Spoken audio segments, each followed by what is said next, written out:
എല്ലാവർക്കും സ്വാഗതം. ഈ റിവ്യൂ ഇഷ്ടപ്പെടുവാണെങ്കിൽ ഒന്ന് ലൈക്ക് ചെയ്തും സബ്സ്ക്രൈബ് ചെയ്തും സപ്പോർട്ട് ചെയ്യണേ. അപ്പം ആദ്യമേ കാണിക്കുന്നത് നമ്മുടെ ടോണിച്ചിനെയാണ്. ടോണിച്ചൻ ഷെറിൻ്റെ നാത്തൂനുണ്ടല്ലോ, ഷെറിനെയാണ് വിളിക്കുന്നത്, പക്ഷേ ഫോൺ എടുക്കുന്നത് ആൻസിയാണ്. ഫോൺ എടുത്തിട്ട് ഞാൻ ആൻസിയാണ് എന്ന് പറയും. അന്നേരം ഷെറിൻ എന്ത് ചെയ്യുമെന്ന് ചോദിക്കും. അന്നേരം ഷെറിൻ ഇവിടെ ഉണ്ട്, അവളുടെ കയ്യിലോട്ട് ഫോൺ അങ്ങ് കൊടുക്കാറില്ല, കാരണം അവൾ പോലീസിനെയോ ഫയർഫോഴ്സിനെയോ ഒക്കെ വിളിക്കും, അതുകൊണ്ട് കൊടുക്കാറില്ല എന്ന് പറയും. ഇപ്പോൾ അവൾക്ക് എങ്ങനെയുണ്ട് എന്ന് ചോദിക്കുമ്പോൾ കുഴപ്പമില്ല, മരുന്ന് കഴിച്ചില്ലേ വയലൻ്റ് ആകും, ആ ഒരു അവസ്ഥയിലാണ് എന്ന് പറയും കേട്ടോ. അത് കേൾക്കുമ്പോൾ ടോണിക്കൊരു വിഷമമാകുന്നുണ്ട്. അന്നേരം അതിൻ്റെ കൂടെ ആൻസി പറയുന്നുണ്ട്, ടോണി ശരിക്കും അവളെ ഉപേക്ഷിച്ചതാണോ, അവൾക്ക് എന്ത് ഇഷ്ടമാണെന്ന് അറിയാവോ ടോണിയെ, എപ്പോഴും ടോണിയെപ്പറ്റി പറയൂ എന്നൊക്കെ പറയുമ്പം എന്നെ ചതിച്ചവളല്ലേ, പിന്നെ ഇഷ്ടത്തിൻ്റെ കാര്യം അത് നിങ്ങൾ എന്നെ പറഞ്ഞ് പഠിപ്പിക്കേണ്ട കാര്യമില്ല, എനിക്കറിയാമെന്ന് പറയുന്നു. അന്നേരം പിന്നെ എന്തിനാണ് ടോണി ഇപ്പോൾ വിളിച്ചത് എന്ന് ചോദിക്കുമ്പം എനിക്കൊരു കാര്യം അറിയണമായിരുന്നു, ഷെറിൻ പ്രസവിച്ച ആ കുഞ്ഞ് ഇപ്പോൾ എവിടെയാണെന്ന് അറിയാവോ എന്ന് ചോദിക്കും. അന്നേരം ആൻസി പറയും, ഇല്ല ആ കുട്ടിയെ ഉണ്ട്, അങ്ങനെ ഒരു കുട്ടി ഉണ്ട് എന്ന് മാത്രം അറിയാം, എവിടെയാണ് എന്നൊന്നും അറിയത്തില്ല, ചിലപ്പം ആൽബിച്ചേനോ അവർക്ക് ആർക്കെങ്കിലും അറിയായിരിക്കും എന്ന് പറയുവാണ്. അപ്പോൾ ഏത് ഓർഫനേജിലാണ് ആ കുട്ടി ആക്കിയേക്കുന്നത്, ആണാണോ പെണ്ണാണോ എന്നൊക്കെ ചോദിക്കുന്നുണ്ട് ടോണി.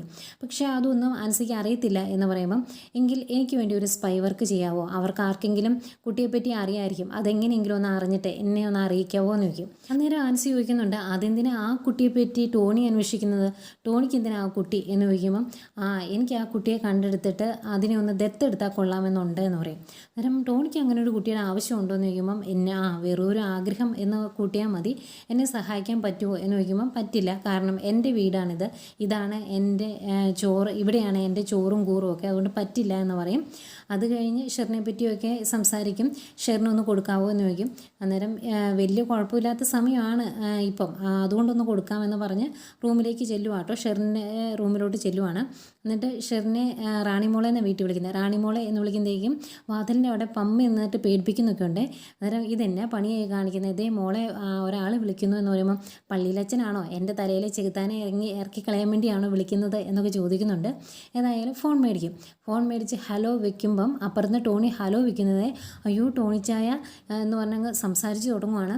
ടോണിച്ചായൻ എന്താ ഇങ്ങോട്ട് വരാത്തത്, ഇവിടെയുള്ള എല്ലാവരും പറഞ്ഞു ടോണിച്ചായൻ എന്നെ ഉപേക്ഷിച്ച് പോയി എന്ന്, ഞാൻ എത്ര കാലമായി നോക്കിയിരിക്കുന്നതെന്ന് അറിയാവോ, ഒന്നിങ്ങ് വരാവോ, എനിക്ക് കാണാൻ കൊതിയാവോ എന്ന് പറഞ്ഞ് ഇങ്ങനെ തുരുതുരാ സംസാരിക്കുക. അന്നേരം ആൻസി പറയും, ഒന്ന് നിർത്ത്, അവിടെ നിന്നുള്ള ആൾക്ക് ഇങ്ങോട്ട് സംസാരിക്കാൻ ഒരു അവസരം കൊടുക്കുക, നീ ഇങ്ങനെ പറഞ്ഞുകൊണ്ടിരുന്നാൽ എങ്ങനെയാണ് എന്ന് ചോദിക്കുമ്പോൾ എൻ്റെ ടോണിച്ചായന എനിക്കിഷ്ടമുള്ളതൊക്കെ ഞാൻ സംസാരിക്കുമെന്ന് പറഞ്ഞാൽ പിന്നെയും ഇങ്ങനെ ഓരോന്ന് പറയും കേട്ടോ. സത്യം പറഞ്ഞാൽ കേൾക്കുമ്പോൾ ടോണിക്ക് സങ്കടമാവുന്നുണ്ട്. ടോണി പെട്ടെന്ന് ഫോൺ കട്ട് ചെയ്യുമ്പോഴേക്കും ഫോണിലേക്ക് നോക്കി ആകെ വിഷമിച്ച് നിൽക്കുവാണ് ഷെറിനെ. പിന്നെ കാണിക്കുന്നത് മനുവിനെയാണ്. മനു വർക്ക് ചെയ്തുകൊണ്ടിരിക്കുന്ന സമയത്ത് അടുത്തോട്ട് വരുന്നുണ്ട് ശിവൻ. പിന്നെ മനു തിരക്കാണെങ്കിലോ എന്ന് കരുതി തിരിച്ചു പോകാൻ തുടങ്ങുമ്പോൾ അച്ഛൻ എന്നെ തിരിച്ചു പോകുന്നേ, എന്തിനാ വന്നത് എന്ന് ചോദിക്കും. ഒന്നുമില്ല, നീ വെറുതെ ഇരിക്കുവാണെങ്കിൽ നിൻ്റെ അടുത്ത് കുറച്ച് കാര്യങ്ങൾ സംസാരിക്കാൻ വേണ്ടി വന്നതാണ് എന്ന് പറയും. അന്നേരം മനു ചോദിക്കുന്നുണ്ട്, വൈജാൻ്റെയും അമ്മയും കൂടെ ഒന്നായപ്പം അച്ഛൻ പുറത്തായോ എന്ന് ചോദിക്കുമ്പോൾ അങ്ങനെയൊന്നുമില്ല എന്ന് പറയും. അതിനിടയ്ക്ക് രഞ്ജു അവിടെ വരുന്നുണ്ട്. രഞ്ജു ചോദിക്കും, അച്ഛനും മോനോട് എന്താ ഒരു ഗൂഢാലോചന, അപ്പുറത്തെ പ്രതിപക്ഷം ഭയങ്കര ഗൂഢാലോചനയിലാണ്, അതുകൊണ്ട് നിങ്ങളും അങ്ങനെ എന്തെങ്കിലും ആലോചിക്കുന്നുണ്ടോ എന്ന് ചോദിക്കുമ്പോൾ നീ നിൻ്റെ കാര്യം നോക്കടി, അങ്ങനെയുള്ള കാര്യങ്ങളൊന്നും ഇല്ല എന്ന് പറയും. അന്നേരം രഞ്ജു, അച്ഛൻ എന്തോ വിഷമമുണ്ടല്ലോ എന്ന് പറയുമ്പോൾ എൻ്റെ പൊന്നെ നീയും കൂടി എന്നെ ഇനി ക്രോസ് വിസ്താരം ചെയ്യാനുള്ളൂ, അതുകൊണ്ട് അത് വേണ്ട എന്ന് പറയുമ്പോൾ എങ്കിൽ നിങ്ങളുടെ ഡിസ്കഷൻ നടക്കട്ടെ എന്ന് പറഞ്ഞാൽ രഞ്ജു അകത്തേക്ക് പോയി കഴിയുമ്പം മനു ചോദിക്കുന്നുണ്ട്, എന്താ അച്ഛൻ എന്താ പ്രശ്നം എന്ന് ചോദിക്കുമ്പം അല്ലടാ ഈ വൈദ്യയുടെ കാര്യത്തിൽ ഇനി എന്താ ചെയ്യേണ്ടേ എന്ന് ഞാൻ ആലോചിക്കുന്നത് എന്ന് പറയും. അന്നേരം മനു പറയുന്നുണ്ട്, ഈ കാര്യത്തിൽ അച്ഛൻ ഇനി കൂടുതൽ ഇടപെടണ്ട, അച്ഛനെ കൊണ്ട് പറ്റുന്നതൊക്കെ അച്ഛൻ ചെയ്തു, ഇത്രയൊക്കെ ഇനി അച്ഛനെ കൊണ്ട് പറ്റുള്ളൂ, അങ്കിളും ആൻറ്റിയും അകലാവുന്നതിൻ്റെ മാക്സിമം അകന്നു, ഇനി അവരുടെ ഇടയ്ക്ക് നമുക്കൊന്നും ചെയ്യാനില്ല എന്ന് പറയുന്നു. അന്നേരം എങ്ങനെയാണ് ഒന്നും ചെയ്യാതിരിക്കുന്നത് എന്നിങ്ങനെ ചോദിക്കുകയാണ് ശിവനാകെ വിഷമമാണ്. അന്നേരം മനു പറയുന്നുണ്ട്, അച്ഛൻ ഒരു കാര്യം ചെയ്യുക, ആ കാര്യങ്ങളൊക്കെ കൊച്ചച്ഛനെ വിളിച്ച് പറ, കൊച്ചച്ഛനാകുമ്പോൾ എന്തെങ്കിലും ഒരു കുരുട്ട് ഐഡിയ കണ്ടുപിടിച്ചോളും, അതല്ലാതെ എല്ലാം കൂടി അച്ഛൻ ഡീൽ ചെയ്യാൻ നിന്നിട്ടുണ്ടെങ്കിൽ അച്ഛൻ വീണു പോകും, അതുകൊണ്ട് അങ്ങനെ വേണ്ട. പിന്നെ എൻ്റെ അലീനയുടെയും കാര്യമില്ലേ, അതോർത്ത് അച്ഛൻ ടെൻഷൻ ആകണ്ട, ഞങ്ങളുടെ കാര്യത്തിൽ തീരുമാനമാകാറാകുമ്പോൾ ഞാൻ അച്ഛനെ കാര്യങ്ങൾ അറിയിച്ചോളാം, അതുകൊണ്ട് അതങ്ങ് വിട്ടേരെ. പിന്നെ ഹരിയുടെ കാര്യത്തിൽ അച്ഛൻ ഒരുപാട് ടെൻഷൻ എടുക്കുന്നുണ്ട്, അതിൻ്റെ കൂടെ ഇതെല്ലാം കൂടെ തലയിലെടുത്ത് വെക്കണ്ട എന്നൊക്കെ പറയുന്നു. അന്നേരം ശിവനൊന്ന് ആലോചിച്ചിട്ട് എങ്കിൽ അങ്ങനെ ചെയ്യാം എന്ന് പറയുന്നു. അതുപോലെ ബാലേന്ദ്രൻ അങ്കിളിനെ വിളിച്ചായിരുന്നു എന്ന് ചോദിക്കുമ്പോൾ ഇനി അങ്ങേരെ വിളിച്ചിട്ട് അയാളുടെ വായിലിരിക്കുന്ന കൂടി എനിക്ക് കേൾക്കാൻ പറ്റില്ല എന്ന് പറയുന്നുണ്ട് ശിവൻ. ഏതായാലും മനു പറഞ്ഞതുപോലെ തന്നെ രാജീവിനെ വിളിക്കാൻ തീരുമാനിക്കുന്നു. എന്നിട്ട് രാജീവിനെ വിളിച്ച് ഈ കാര്യങ്ങളൊക്കെ പറയുക. അന്നേരം അവൾ വീണ്ടും അവിടെ നിന്ന് ഇറങ്ങിപ്പോന്നു. ഇനിയിപ്പോൾ എന്താ ചെയ്യുന്നത് എന്ന് ചോദിക്കുമ്പം അതറിയാൻ വേണ്ടിയാണ് ഞാൻ നിന്നെ വിളിച്ചത്. എന്നെക്കൊണ്ട് ഇനി ഒന്നും ചെയ്യാൻ പറ്റത്തില്ല. അവളെ അവിടെ കൊണ്ടാക്കിയതിൻ്റെ പേരിൽ അവളിപ്പോൾ എന്നെ കുറ്റപ്പെടുത്തുവാണ്. അവളുടെ വാടക വീട് അവൾക്ക് നഷ്ടപ്പെട്ടു. ഇനി പുതിയ വാടക വീട് കിട്ടുന്നത് വരെ അവൾ ഇവിടെയാണ് നിൽക്കുന്നത്. ഇവിടെ നിന്നാലും കുറേ ദിവസം കമലയുടെ അടുത്ത് നിൽക്കുമ്പോൾ വലിയ പ്രശ്നങ്ങളുണ്ടാകും. അതിനു മുമ്പ് എന്തെങ്കിലും ഒരു തീരുമാനം എടുക്കണം എന്നാണ് ശിവൻ പറയുന്നത്.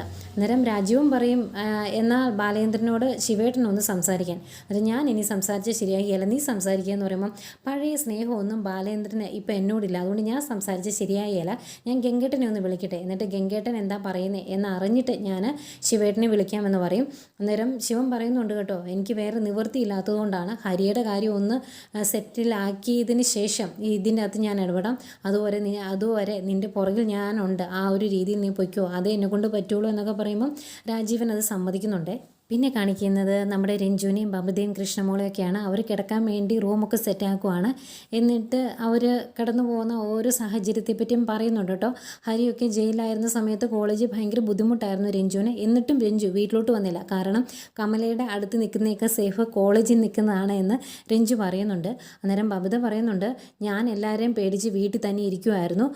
വീട്ടിലെ സിറ്റുവേഷൻ ആണെങ്കിൽ അതിനേക്കാൾ കഷ്ടമായിരുന്നു. പിന്നെ എല്ലാം അങ്ങ് കടന്നുപോയി എന്നൊക്കെ പറയുമ്പം കൃഷ്ണമോള് പറയുന്നുണ്ട്, ഇതിലെല്ലാം മിടുക്കി ഞാനാണ് ആദ്യമേ സ്കൂളിലേക്ക് പോയത്. പിന്നെ ബബിത ചേച്ചിയെ സ്കൂളിൽ കൊണ്ടുവിടാൻ വേണ്ടി മനുവേട്ടനും അതുപോലെ അലീന ചേച്ചിയും ഒക്കെ കൂടെ ചെന്നു എന്ന് പറയുമ്പോൾ, അങ്ങനെയൊക്കെ ഉണ്ടായോ, മനുവേട്ടൻ നിൻ്റെ കൂടെ വന്നായിരുന്നു എന്ന് ചോദിക്കുമ്പോൾ, പിന്നെ മനുവേട്ടനല്ലായിരുന്നു എൻ്റെ മോട്ടിവേഷൻ സ്പീക്കർ, അലീന ചേച്ചി ആയിരുന്നു എൻ്റെ ബോഡി ഗാർഡ് എന്നൊക്കെ പറയുമ്പം, എടി നിൻ്റെ മാറ്റം എനിക്ക് വിശ്വസിക്കാൻ പറ്റുന്നില്ല എന്ന് പറയും. അന്നേരം എനിക്കെന്താ മാറ്റം, ഞാൻ നേരത്തെയും ഇങ്ങനെയല്ലായിരുന്നോ എന്ന് ചോദിക്കുമ്പം രഞ്ജു പറയുന്നുണ്ട്, പിന്നെ നിനക്ക് നേരത്തെ അലീന എന്ന് കേട്ടിട്ടുണ്ടെങ്കിൽ വിറഞ്ഞു കയറുമായിരുന്നല്ലോ. ഇപ്പം അലീന ചേച്ചി എന്ന് പറഞ്ഞാൽ എന്ത് സ്നേഹമാണ്, അതുപോലെ ഒരു ഇല പോലും കമഴ്ത്തി വെക്കില്ലായിരുന്നു, നീ ഇപ്പം ഒരു മാസ്റ്റർ ഷെഫായിട്ട് മാറി, എനിക്കിതൊന്നും വിശ്വസിക്കാൻ പറ്റുന്നില്ല എന്ന് പറയും. എന്നിട്ട് ചോദിക്കും, ഇനിയിപ്പം നിങ്ങളുടെ പ്ലാൻ എന്താണ് എന്ന്. അന്നേരം നമ്മൾ പ്രയോഗിച്ച പ്ലാനെല്ലാം ചീറ്റിപ്പോയി, ഇനി വേറെ എന്തെങ്കിലും ഐഡിയ കണ്ടുപിടിക്കണം എന്ന് ബബിത പറയുമ്പം രഞ്ജു പറയുന്നുണ്ട്, നിങ്ങൾ എന്ത് കണ്ടുപിടിച്ചാലും ഇവിടെ നിന്നുകൊണ്ട് അതൊന്നും നടപ്പിലാകുമെന്ന് എനിക്ക് തോന്നുന്നില്ല. കാരണം നിങ്ങൾ എന്തൊക്കെ പറഞ്ഞാലും അതിൻ്റെ ഓപ്പോസിറ്റ് ആൻറ്റിയുടെ കൂടെ നിൽക്കുന്നത് എൻ്റെ അമ്മയാണ്. രണ്ടുപേരെ തമ്മിൽ തെറ്റിക്കാൻ എൻ്റെ അമ്മയുടെ അത്രയും കഴിവ് വേറെ ആർക്കുമില്ല.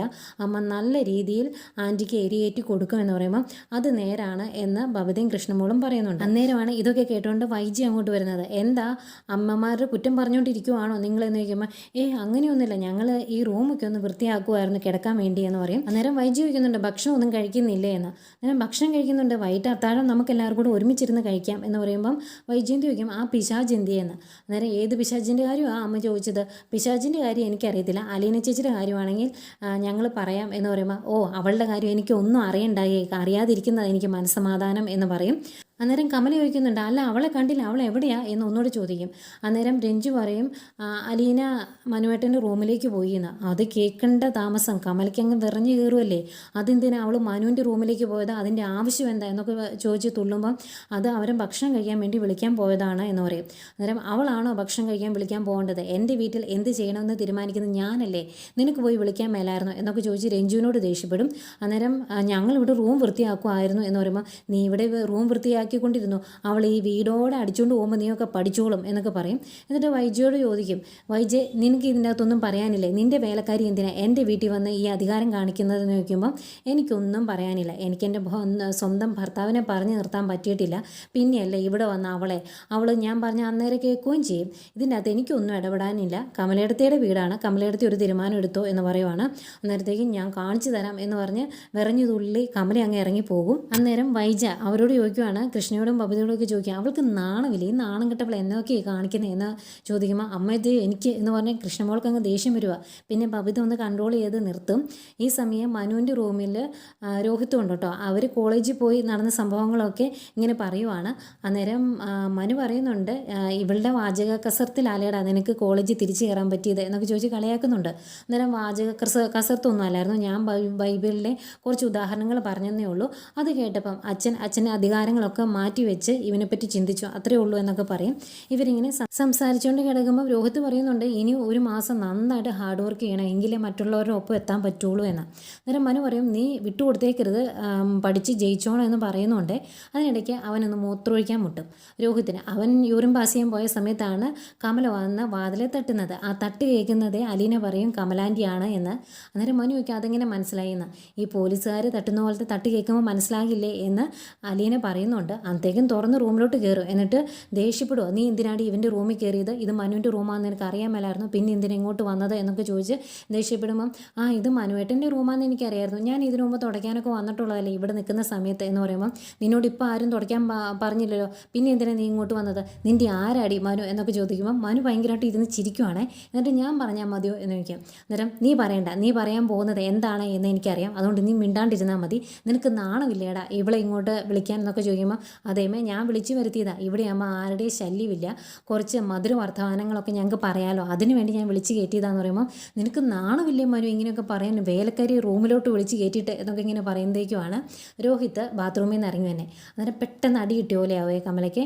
നീ ഇവിടെ ഉണ്ടായിരുന്നോ എന്ന് ചോദിക്കുമ്പോൾ ഞാനുണ്ടായിരുന്നു, ഞാനൊന്ന് മൂത്രം ഒഴിക്കാൻ വേണ്ടി പോയതാ എന്ന് പറയുവാണേ. അന്നേരം മനു എടാ നീ അറിഞ്ഞോ, ഞങ്ങളെ കയ്യോടെ പിടിച്ചു അമ്മ, ഇവിടെ വേറെ എന്തൊക്കെയോ സംഭവങ്ങൾ നടന്നത് കണ്ടുപിടിച്ചതിൻ്റെ ഒരു ഉത്സാഹത്തിലാണ് അമ്മ നിൽക്കുന്നത് എന്ന് പറയുമ്പോൾ അയ്യേ കമലാൻറ്റിക്ക് നാണമില്ലേ, അമ്മയ്ക്ക് പഠിക്കുവാണോ എന്ന് ചോദിക്കും. അന്നേരം കമലയ്ക്ക് ഭയങ്കര നാണക്കേട്.